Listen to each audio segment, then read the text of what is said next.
ইতিহাসের মণিমুক্ত ছড়ানো এই বড়নগরে অনেক মন্দির আছে।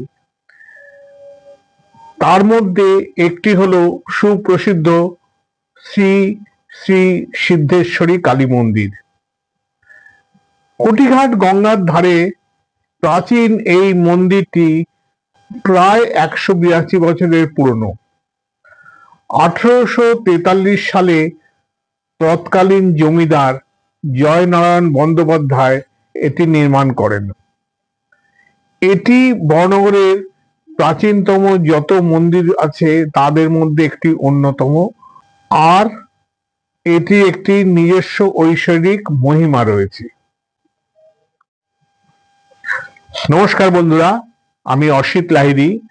আমার ইউটিউব চ্যানেল অপুর সাথে কিছুক্ষণ এখানে তোমাদের সকলকে স্বাগত। আজকে আমি এখানে এলাম, আমি বড়নগরের একটি মন্দির সম্বন্ধে তোমাদের দু চারটে কথা বলতে বা জানাতে। এই মন্দিরটির নাম শ্রী শ্রী কালীমাতা মন্দির এবং এটি স্থাপন করেছিলেন তৎকালীন জমিদার শ্রী জয়নারায়ণ বন্দ্যোপাধ্যায় মহাশয়। চলো আমি এই মন্দির সম্বন্ধে তোমাদের আরো বিস্তারিত আমার ভিডিওতে তোমাদের জানাই। তার আগে বরাবরের মতন আজকেও আমি বলছি, যারা এই চ্যানেলে নতুন তারা আমার চ্যানেলকে সাবস্ক্রাইব করবে, এবং যারা পুরানো আমার এই চ্যানেল দেখছো তাদের সকলকেই বলছি, আমার এই চ্যানেল দেখার পরে কেমন লাগলো তোমরা সেটা কমেন্টসের মাধ্যমে আমাকে জানাতে ভুলবে না। ভালো লাগলে অবশ্যই লাইক দেবে, শেয়ার করবে, এবং শেষে বলবো আমার এই ইউটিউব চ্যানেল অপুর সঙ্গে কিছুক্ষণ এখানে তোমরা সাবস্ক্রাইব করবে, যাতে যখনই আমি নতুন নতুন ভিডিও আপলোড করব, বিশেষ করে ঐতিহাসিক বা পৌরাণিক কাহিনী সম্বলিত, তখনই তোমরা সঙ্গে সঙ্গে নোটিফিকেশন পেয়ে যাবে। তা চলো ঢুকে পড়া যাক মূল ভিডিওতে।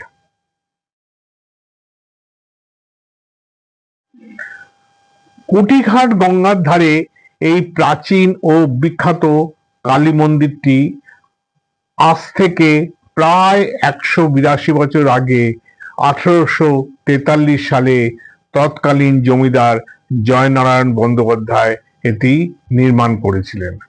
এটি বড়নগরের প্রাচীনতম মন্দিরগুলির মধ্যে একটি এবং এর নিজস্ব একটি মহিমা আছে, যেটাকে আমরা ঐশ্বরিক মহিমা বলতে পারি। মন্দিরটি দক্ষিণমুখী সমতল দালান বিশিষ্ট ধরনের স্থাপত্য অনুসরণ করে 6টি স্তম্ভের ওপরে নির্মিত এবং একটি খোলা বিস্তৃত জায়গায় এটির অবস্থান। হলুদ রঙের কারুকার্যময় এই মন্দির প্রাঙ্গণেই আছে একটি যূপকাষ্ঠ বা যেটাকে আমরা বলিকাঠ বলি। আগেকার দিনে এখানে বলি দেওয়া হতো, মানে মানুষ বলি নয়, ছাগ বলি, ছাগলকে বলি দেওয়া হতো। তার হলুদ রঙে এই কারুকার্যটা ভারী দৃষ্টিনন্দন।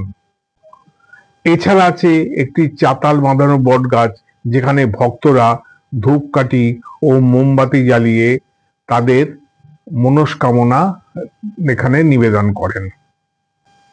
মন্দিরটি একটি উঁচু প্ল্যাটফর্মের ওপরে অবস্থিত, অর্থাৎ একটি বারান্দা মতন মন্দিরটি, যেটাতে সিঁড়ির ধাপ দিয়ে ওপরে উঠতে হয়।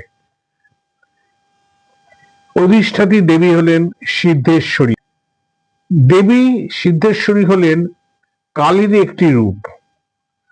তার 4টি হাতে, বাঁ হাতে খড়গ এবং আর একটি হাতে নরমুণ্ড রয়েছে, এবং ডান হাতে রয়েছে অস্ত্র। সেখানে বিরাজ করছেন, মানে মন্দিরেরই আরেকটি ঘর, যেখানে বিরাজ করছেন একটি শিবলিঙ্গ, যেটাকে রং সাদা অর্থাৎ শ্বেত পাথরের তৈরি, এবং তার সামনেই রয়েছেন নন্দিকেশ্বর। সেটিকে আমরা শিব মন্দির হিসেবেও ধরে নিতে পারি। এই মন্দিরের ইতিহাস জানতে আমি শরণাপন্ন হয়েছিলাম এখানকার পুরোহিত শ্রী দেবকুমার চট্টোপাধ্যায়ের কাছে। তিনি জানালেন যে মন্দির প্রতিষ্ঠার সময় থেকে বংশানুক্রমে তারাই এই মন্দিরের পূজারীর দায়িত্ব পালন করে আসছেন। মন্দির প্রতিষ্ঠার আগে এই দেবকুমার চট্টোপাধ্যায়ের পূর্বপুরুষরা ছিলেন জমিদার জয়নারায়ণ বন্দ্যোপাধ্যায়ের বাড়ির কুলপুরোহিত। তার মুখেই শুনলাম একবার স্বপ্নে জমিদার জয়নারায়ণ ব্যানার্জি দেখেন যে স্বয়ং মা তাকে বলছেন যে বেলঘড়িয়ার নিমতা অঞ্চলে একটি নিম গাছের মধ্যে তিনি আটকে আছেন। তাকে উদ্ধার করে কুটিঘাট গঙ্গার নিকটবর্তী স্থানে মন্দির নির্মাণ করে তাকে প্রতিষ্ঠা করতে। স্বপ্নাদেশে তিনি জানতে পারেন যে যে নিম গাছের গোড়ায় কুঠারের আঘাত করলে কর্পূরের গন্ধ বেরোবে সেইখানেই তিনি বিরাজ করছেন। স্বপ্নাদেশ পেয়ে কুলপুরোহিতকে সঙ্গে নিয়ে জমিদার জয়নারায়ণ ব্যানার্জি নিমতায় যান এবং অনেক অনুসন্ধান করার পরে তিনি একটি নিম গাছের মধ্যে থেকে মাকে উদ্ধার করেন। তারপর তিনি তাকে নিয়ে আসেন বড়নগরে। কথিত আছে যে মা তাকে উদ্ধারের আগে তিনি প্রতিদিন বড়নগরে কুটিঘাটে গঙ্গায় স্নান করে আবার তিনি নিমতায় গিয়ে গাছে ফিরে যেতেন। সেই জন্য তাকে উদ্ধারের পরে স্বপ্নের আদেশ অনুসারে তাকে গঙ্গাতে স্নান করিয়ে তারপরে তাকে মন্দিরে প্রতিষ্ঠা করা হয়। মায়ের মূর্তি নিম কাঠের তৈরি।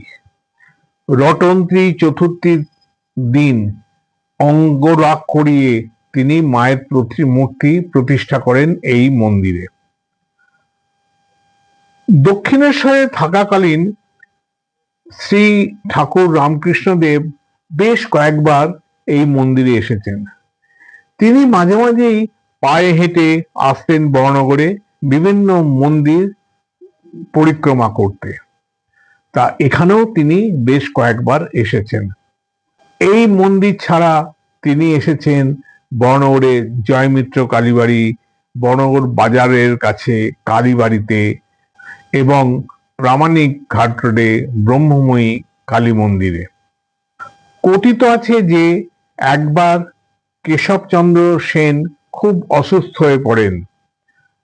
তখন শ্রী রামকৃষ্ণদেব মায়ের কাছে মানত করেন যে কেশবচন্দ্র সুস্থ হলে তিনি এখানে ডাব ও চিনি সহকারে পুজো দেবেন। এবং যখন কেশবচন্দ্র সেন সুস্থ হয়েছেন তখন তিনি এখানে এসে তার সেই মানত অনুযায়ী তিনি এখানে এসে ডাব ও চিনি সহকারে পুজো দেন। সেই ঘটনার পর থেকে রামকৃষ্ণ মিশনের কোনো সন্ন্যাসী অসুস্থ হলে তার আরোগ্য কামনা করে আজও এখানে মানত করা হয়। এবার বলি মন্দির সম্বন্ধে দু চারটে কথা।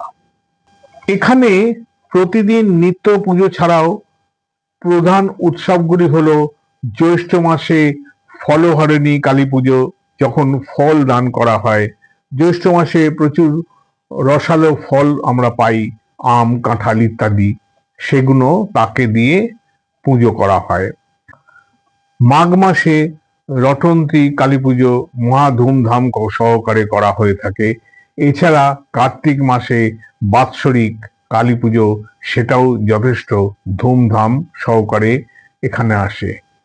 এই তিনটে তিথিতে প্রচুর জনসমাগম হয়, প্রচুর মানুষ এখানে এই পুজো দেখতে আসেন। এবার এই মন্দিরে কিভাবে সবাই তোমরা আসবে।